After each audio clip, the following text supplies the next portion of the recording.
Pistons fans, let's talk.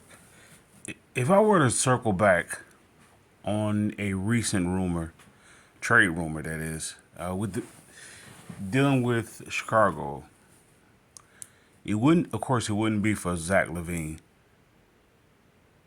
It would be to look into the Lonzo Ball situation. I don't know if that was ever a thing or if it was ever available, if it still stands as availability. And I believe the rumor, the trade rumor was Detroit give up their cap space. Chicago will send over Alonzo, the remaining of his contract, which is a 1 year, along with a first rounder. I don't know if that will be enough to be able to very right, especially right now where the Pistons salary cap situation may be. I don't know if they're at 21 or they're at 23, 24. I don't know if it. I don't know the final results of the Beasley trade, not trade, the Beasley signing, as well as the Fontecchio signing. I don't know if they use the mid levels or they just use their cap space. I would really consider out of all the recent rumors and trade possibilities and so forth, even considering the Brandon Ingram, I the one that I'm intrigued with the most, and I would say probably more so would be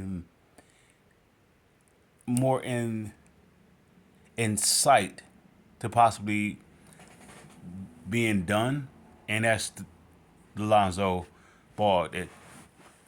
That one I'm really intrigued by because it's a winner all the way around. It's a winner all the way around, and of course, if somebody were to say, "So what do you do with Ivy?" Ivy is coming off my. He's still he. It doesn't matter if Ball was available or we get Ball or not. I only see Ivy in one or two ways. Either he's the general of the second unit or he's possibly traded. Well, I when I recently done some research on Lonzo Ball, I didn't know he had a good defensive rating. From my understanding, I believe that he did. I, he's 6'5", could play defense. He could pass the ball. He improved his jump shot, even if he can't walk. I'll gamble on that more so than I would starting Ivy. I gamble on possibly not playing ball for a good portion of the season. I will gamble on that. I have two potential fillers, and Ivy still will come off my bench. Is that a demotion on Ivy? No. What I would need from Ivy is what I would need from my second unit. What Ivy can give is a change of pace from Cade. If him and Cade is on the floor together, Cade is even though he's a very savvy, unique, cerebral type player, yet he still is processing the game. And I Ivy is a Ivy along with non-shooters is like a clog for Cade. If Ivy had size, such as a Ron Holland, then that would be a different thing. Because I can post up Holland, I can slash Holland, I can do so many different things. With Ivy is just if he doesn't break you off the dribble and get to the basket, you're asking him to get it off the glass and go. You know that type of offense. I don't know. Maybe he would improve this off season and maybe added something more to his game. I don't know. I'm not that. I never really was that high on Ivy. Yet I gave him more of the nod than I did Cade, because I believe Ivy is more electric with the ball in his hand than it is without. Yet when it comes to Alonzo, I believe Cade can play better off Alonzo than he can with the likes of Ivy. Ivy is it, it it's weird. Ivy is like an Iverson. I believe Rasheed Wallace was the one who pointed that out. He is like an Iverson, where he's an irky jerky. He needs the ball in his hand, and he's still figuring it out as he goes. Excuse me. The moves that Ivy make, it doesn't seem like they're pre thought out. It just he's playing it by instinct. But yet his instinct is not in the flow of the game. So like Iverson needed a whole bunch of non-shooters. He needed a defensive team, but yet he needed to be able to have the space to figure it out. Iverson was not going to give you a high volume of good field goal percentage. He was going to give you a whole bunch of shots put up, which is fair with the line that they put around him, because they would be defensive minded and get working on getting them second chance shots. But the Ivy and Cade, it works a little different. If Cade wasn't here, then you can do the same thing with Ivy.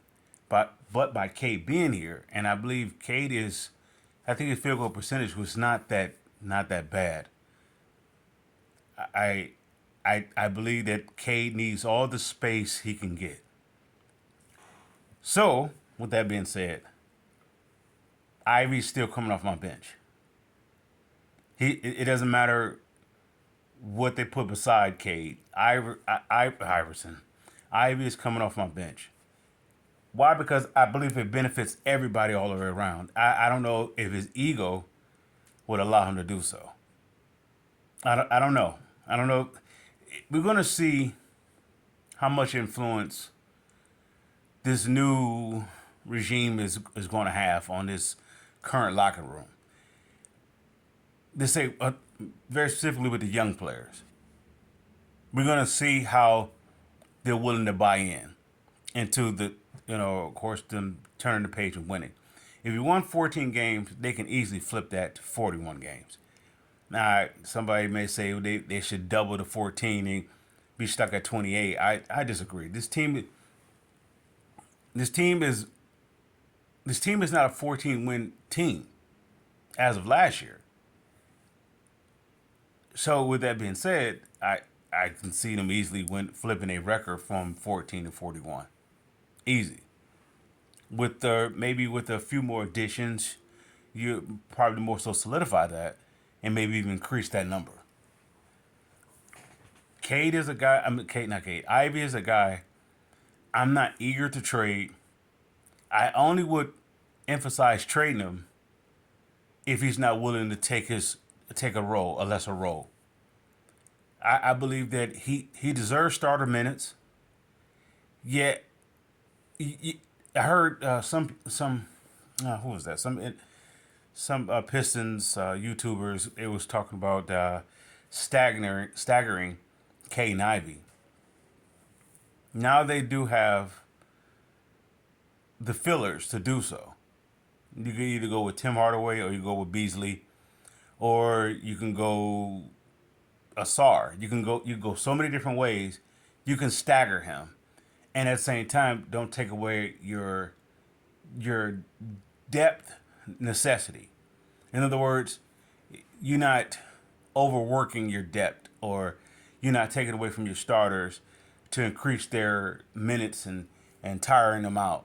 It actually can work now because they included the vets that they have. But going back to the Lonzo thing, if the Pistons can make that work somehow, and of course end up with the first round, I would be definitely in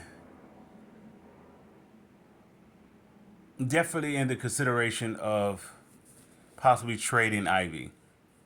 If I can package Ivy and Duran for maybe a player and a first rounder, I'll do it.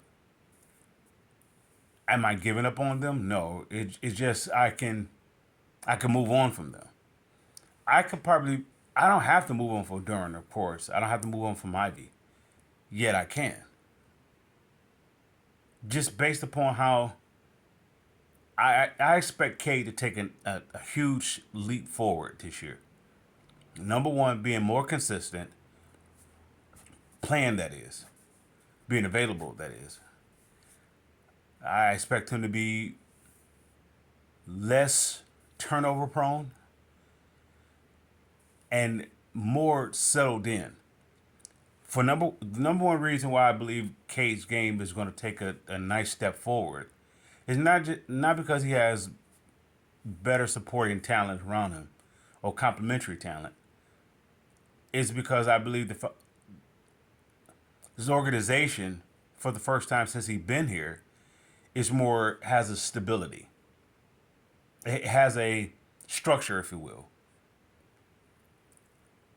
The general manager and let's say, well, I don't want to say general manager. I would say, well, by them having president slash general manager at this current time, along with the head coach, it's like they on the same page. How they both are very structured, and they seem to be similarly, if I could say that, so get that out. The similarity, the structuring is seem very similar to one another. How they not how they vision the team to be, how they would go about of proceeding with the vision or implementing the vision. I just concede that K doesn't have to carry the team as a LeBron James esque. He can carry the team as a Grant. Oh, gee, Grant Hill was a LeBron James. Who can I say? He can just carry the team as a regular player, like Boncaro. If I'm saying it's Boncaro. Uh, he is not the face of the organization. He's the face of the team. They have a well structured organization, so he didn't have to do what Cade had to do. Cade had to come into a place where it was just disorganized from top to bottom. The owner was figuring it out. Whom he hires was figuring it out. It was just a figuring out thing. So Cade had to figure it out. Yet he's figuring out how to figure it out without help. It wasn't help from teammates. The teammates wasn't put in proper positions to be able to help him. So it was just a weird structuring. Cade is going to be better because I believe that is resolved, and I believe he can go ahead and just excel. The way the team is going now, Monty Williams probably would have thrived more into it now than when he arrived. It's literally a day late, dollar short. So I would really, if I'm the Pistons, I would really consider looking into it if they haven't, if unless some other deal was made. I would really strongly look at Lonzo, and here's a reason why. Of course, you could say he's 6'5", along with Cade. They would complement each other. They would complement each other. At the same time, Lonzo could get all. I don't know. It depends if his dad is not involved in. If Lonzo can do it on his own, of course he can have his agents and all that stuff. It, he can have the time to rest and recuperate. He don't have to rush back. Yet he could be a part of something. Once again, it's like the interviewing for your next contract. You don't have no pressure on you because the team would keep going without you. They're not trading a player to get him. They just filling in the gap with the money. And so, with that said, I close out with that. Lonzo is the guy. If there's another addition that I would be looking into, outside of maybe a Clint Capella, something like that. And only way that I would consider Clint Capella is if the Pistons is coming out the gate and they are like the first 20 games, they're like 15-5. Then I would look in that direction to build up my offense, to build up my defensive line. I mean that front court. That's what I consider my defensive line, my front court. I would strengthen that. If not, I'm still looking for a running mate with Cade. Lonzo, if healthy, he's a long term fix with Cade. And I would give him a similar contract to Cade's. And I would possibly move, because I'm still evaluating Ivy this year. I would move on from Ivy. Because Ivy, one or two things, either he needs his own team, or he really is going to have to accept the role of leading his own team off the bench. That doesn't mean he's a bench player. That means that he needs room to facilitate. He runs at a fast pace. He needs space. He needs the ball in his hand. So with that said, I'll let it go with that. Lonzo is my latest inquiring acquisition, I guess. Pistons fans, I salute.